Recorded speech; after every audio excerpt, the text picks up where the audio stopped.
Okay, let's talk about key bindings today, because key bindings are pretty powerful, not only for creating models that you can drive around and add new features to, but just for using the features that are already built into Outerra. Key bindings will help you use other devices that are maybe more intuitive than a keyboard for driving cars and planes and things around. What I have is a 3D connection like a space mouse.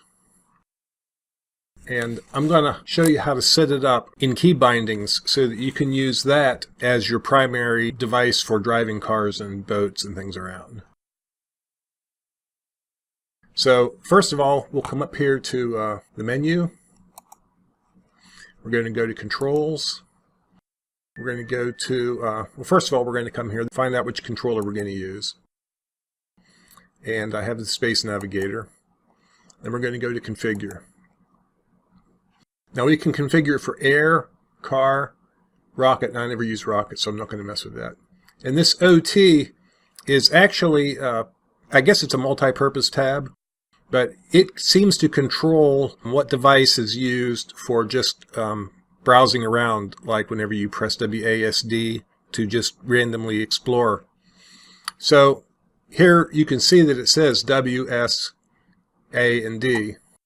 So, oh, I've already got this. I should have deleted this before we started. But when you come into your screen, it's going to look like this. W, S, make it move forward and backward. And A and D, it says strafe, but that's if there's a character. When you're just browsing around, A and D, that's left and right. I could click here, and it would give me an opportunity to do something else. But I don't want to replace that. I want to keep W, S, A, and D. I don't want to add a new one. So I'm going to click here on this plus sign, and that'll give us an opportunity to create a new entry for moving forward. And what I'm going to do, while I have this highlighted, on my Space Navigator, I'm going to push forward. Yeah, axis 5 is what it is, and I'm going to invert that. And then I'm going to come to the car tab, and for acceleration, it's the same thing. Get out of this. I thought I had deleted that. For acceleration, for W, I want push forward on my Space Navigator. And for steering, I'm going to twist. And for acceleration, that needs to be inverted because of the direction that my thing is set up on my desk. Likewise for air,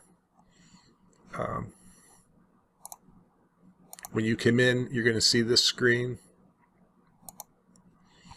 And for elevator up and down, I'm going to make a new entry. And I'm going to push that forward. In this case, I'm not going to invert it because it seems to work differently. It seems to work backwards for vehicles. And when I push it forward, I want the nose to come up, not go down.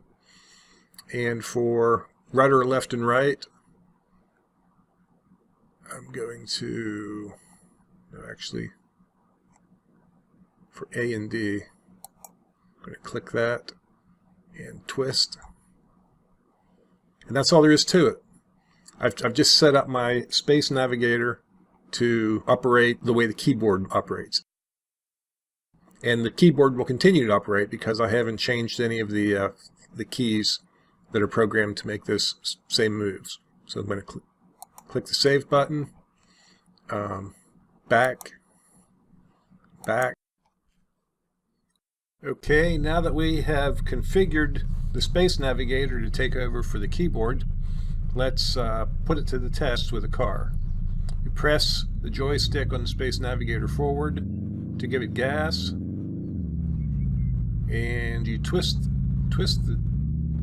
the joystick to make it turn side to side. Another interesting thing about doing it this way is that the keyboard is binary. If you press it, it's all the way on, and if you leave it up, it's all the way off. The Space Navigator and joysticks in general seem to have, they're more variable. So you can ease into it instead of being pedal to the metal the whole time. You can give it a little bit of gas or a little bit of steering. And like on curves, for example, you can approach curves with a little more finesse. The biggest problem that I had on curves was just going too fast, because it's just the nature of trying to control things with the keyboard. All the way on is not always the best setting for steering and driving. So that's it. That's all you have to do, is configure your device. Works exactly the same way for joysticks. And once you've got it set, I think you'll find it's a lot more fun driving around or boating around or flying around the Outerra environment. And that's it for this lesson. Thank you very much.